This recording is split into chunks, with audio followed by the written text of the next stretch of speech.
What's up YouTube, it's the one and only legend of winning, aka Low, and I'm back with another video.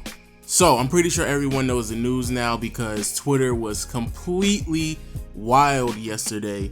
Kyrie Irving broke the internet claiming that he wants to be traded from the Cleveland Cavaliers. Now it's not completely clear on why exactly he feels this way. Some people are speculating it's because of LeBron, other people are just speculating because the organization is moving in a direction that Kyrie Irving isn't comfortable with. And not only does he want to be traded, but he also has 4 teams in mind that he wants to be traded to. But with all that being said, people, let's just go and get right into the video. Here are the 4 teams that Kyrie Irving wants to be traded to.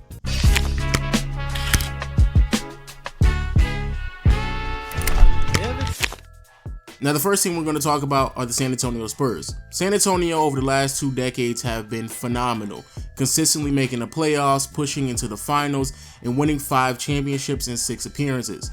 Unfortunately for them though, it seems like they are in a transition phase. Obviously they still have a lot more talent on their roster with Kawhi Leonard and LaMarcus Aldridge, and some pretty good complementary pieces such as Danny Green, Tony Parker, and Manu Ginobili. However, it does seem like there is a bit of a plateau when it comes to this organization and some of the talent that they've acquired over the last couple of seasons, largely due to the fact that LaMarcus Aldridge really isn't panning out as much as I think a lot of people expected him to. So if they bring in a fresh face in Kyrie Irving, I actually do believe it will be a fresh start in a new direction. Not only that, this is an organization that is having some problems at the point guard position because they're trying to make sure the transition from Tony Parker to the future is as smooth as possible, because it's extremely obvious that Tony Parker will be retiring sooner than later. So because of that, Kyrie Irving fits the need of the San Antonio Spurs rather easily. Also, I think it'll be a great move for them because they need a little bit more offense on the perimeter to give some relief from Kawhi Leonard, because it did seem like Kawhi was doing a little bit too much, especially in the postseason last year. And for the first time in a very long time, it felt as if the San Antonio Spurs were heavily dependent on one player, which definitely is not their motto. Now, with all that being said and how great of a promotion that sounded to get Kyrie on that team, quite honestly, I really don't see any valuable trade assets that the San Antonio Spurs have. LaMarcus Aldridge more than likely won't be moved because he's already getting paid $20+ million. Also, Cleveland already has Kevin Love, so that really wouldn't make any sense. Then after that, the assets and talent really drops off pretty significantly. Sure, you have a player like Patty Mills and possibly Danny Green. However, that just doesn't seem like enough for the Cleveland Cavaliers to budge. The only way that this could possibly work is if you get another team involved, and once you start to get 3 teams involved in the trade, then it becomes a much more difficult task to actually move some assets. So realistically speaking, I actually don't believe this is going to happen.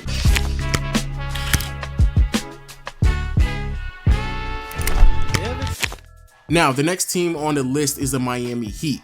Miami last year, if I had to describe their season in 3 words, it would be up and down. Miami last year was completely inconsistent throughout the entire season. In the beginning of the season, it seemed impossible for them to gain some type of traction. They were at the bottom of the conference, and there were a lot of rumors going around that the organization was willing to trade nearly everybody so they can garnish some type of assets in return and just rebuild with whatever they had left. However, after the All-Star break, everything started to turn around and they started to win a lot more games, go on some winning streaks, and almost push themselves in playoff contention, but unfortunately they fell 1 seed short. However, this year it does seem like, especially because the Eastern Conference is significantly weaker, that Miami is more than likely going to be a playoff team. However, there are some questions of how high of a seeding they will have due to the lack of talent around big players such as Hassan Whiteside, Dion Waiters, and Goran Dragic. But if you could possibly upgrade at certain positions such as Goran Dragic, then that definitely may remove some doubt from people of how high of a seeding that the Miami Heat will have this year when they make the playoffs. Goran Dragic, very similar to Kyrie Irving, is a great floor spacer. He has a very high IQ and he is extremely efficient on the offensive end. So to upgrade from Goran Dragic to Kyrie Irving, I do believe it's a massive plus. However, I just don't think it's going to work out, similar to the San Antonio Spurs, simply because the Miami Heat just don't have any valuable trading assets to give to the Cleveland Cavaliers. Sure, you can make a trade with Goran Dragic, Justice Winslow, Jerebko, Wayne Ellington, or whoever you want to use, but it really wouldn't make any sense for the Cleveland Cavaliers to accept any of those trades. The Cavaliers are already taking a step down when it comes to the talent in the point guard position from Kyrie Irving to Goran Dragic, and if the best player that they could receive, or at least the player with the most potential that they could receive, is Justice Winslow, it doesn't really seem like that's worth taking the risk on, especially because Justice Winslow practically missed his entire season due to injuries. And also when it comes to Miami, I actually don't believe the dynamic between Kyrie Irving and Dion Waiters will gel as well as Goran Dragic and Dion did last year as well. So even though yes, Miami technically has the assets, it just doesn't make any sense on the talent level, nor does it make sense on the chemistry level to really mess with anything that's going on in Miami, and Cleveland just wouldn't receive enough talent in return for Kyrie Irving.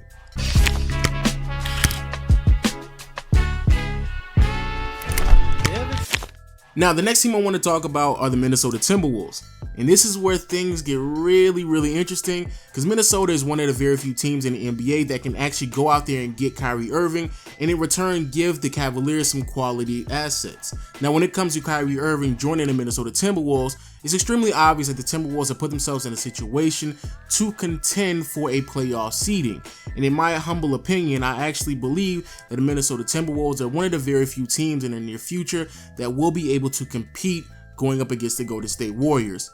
Picking up a player such as Jimmy Butler this offseason and basically just trading away some loose ends and some young players that really weren't panning out as well, I think they did a great move. And upgrading at the wing, along with having the possibility of upgrading at the point guard position with Kyrie Irving, definitely will cement their dominance in the Western Conference for years and years to come. Add on top of the fact that Jimmy Butler has openly admitted that he would love to play with Kyrie Irving. Now, on the other hand, you have to be asking, what exactly are the Cavaliers receiving? And they will be receiving Jeff Teague along with Andrew Wiggins. Now, when it comes to Jeff Teague, he's obviously not Kyrie Irving, but he's still a quality starter that you can add on your roster. The true talent comes in with Andrew Wiggins, obviously, and what he's going to be able to bring to the team. Now, he may not be the best fit, especially with LeBron James. However, if you're a Cavs fan or even the organization itself, you have to move forward with the idea that LeBron isn't going to be on the team anymore, because it really wouldn't make any sense for him to stay on the organization if Kyrie isn't there either, and you just start the rebuilding process. And if your best player that you can receive through any transaction is Andrew Wiggins, which definitely isn't a knock on Andrew Wiggins at all, because I think Andrew Wiggins is a very quality player and has potential to be a 23 to 25 point scorer throughout his career, then you need to go ahead and swing at that, especially because he's only 22 years old. Now, when it comes to this trade, unfortunately, we would have to wait a couple of more months down the road before this trade could actually transpire, because there are provisions and clauses that are in contracts that players sign that prevent organizations from just trading away players that they ended up just signing over the offseason. So unfortunately, we would have to wait at least around December to January. However, I do believe that this should be in play and it would actually work on both sides.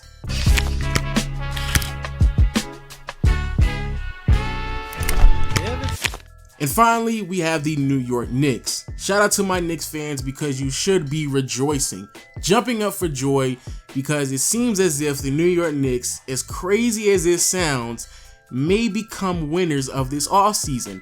Because what has happened in the Phil Jackson era, especially over the last couple of months, with Phil Jackson isolating Carmelo Anthony and Porzingis from the organization, has just been ridiculous. And now with Phil Jackson gone and new management taking over the regime in New York, there could be some better moves made in the near future. And if you are the New York Knicks, you would be dumb not to trade what you have to trade to get Kyrie Irving. I'm sorry, but a duo between Kyrie Irving and Porzingis is so obvious. You would have to be idiotic, mentally insane not to go after it. And you have the player, one of the very few players that LeBron wants to play with, in Carmelo Anthony. And Carmelo Anthony, for the last couple of months now, has been openly stating that he is willing to waive his no-trade clause to go play with LeBron. And here you are with the opportunity of a lifetime to give Carmelo Anthony what he wants, while also receiving a very quality player in Kyrie Irving. And it's crazy because literally months ago, we were thinking about trading Carmelo for Love, but now you've upgraded from Kevin Love to Kyrie Irving. Just do the trade. It's not even that big of a deal. So when it comes to New York, you will receive Kyrie Irving and Channing Frye. Kyrie Irving is a massive upgrade from any point guard that the New York Knicks have had since Walt Frazier, so there you go. Channing Frye should be able to space out the floor, and again, the duo between Kyrie Irving and Porzingis would be phenomenal, and it would just make so much sense. And then on the other hand, this is where the Cleveland Cavaliers will actually benefit greatly from this. So not only would they receive Carmelo Anthony, but they also will receive Frank Ntilikina, the player that they just received in the draft, the 8th overall pick from the New York Knicks. And the reason why I think this is the best move in general is because it actually helps both teams in many areas. When it comes to the New York Knicks, they obviously are getting an upgrade in talent while still getting younger. And when it comes to the Cleveland Cavaliers, they're getting a piece that potentially could persuade LeBron on staying in the organization, especially if D Wade gets bought out and they just sign D Wade to a veteran's minimum. And then when it comes to Frank Ntilikina, even though yes, he is a downgrade from Kyrie Irving, if everything fails, if LeBron, Carmelo, potentially D Wade, if they all pack up and leave and you have to kind of restart and rebuild all over again,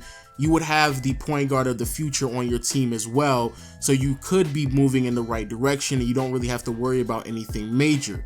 So, if anything, Cleveland operating with the idea of trading Kyrie to New York is by far the best move for both teams. But with all that being said, people, let me know what you think about this all in the comment section below.